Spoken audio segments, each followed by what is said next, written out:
আসসালামু আলাইকুম ওয়া রাহমাতুল্লাহি ওয়া বারাকাতুহু। সবাই কেমন আছেন? আলহামদুলিল্লাহ, আপনাদের দোয়ায় আমি ভালো আছি। আজ আমরা শিখব সূরাতুশ শামস। এই সূরাটি মক্কায় অবতীর্ণ হয়েছে। অবশ্যই রায়হান ভয়েস অফ কোরআন এই চ্যানেলটি সাবস্ক্রাইব করে রাখবেন। তাহলে শুরু করা যাক। বিসমিল্লাহির রহমানির রহিম।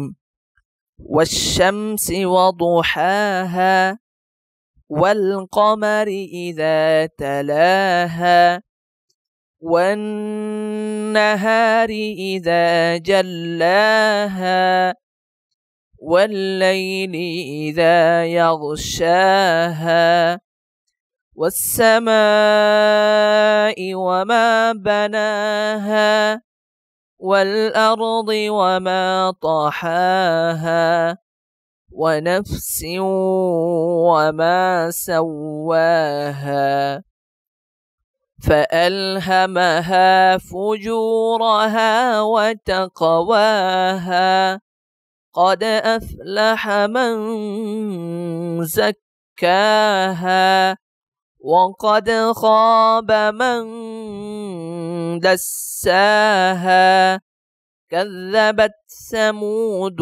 بطغواها إذ انبعث أشقاها فقال لهم رسول الله ناقة الله وسقياها فكذبوه فعقروها فدمدم عليهم ربهم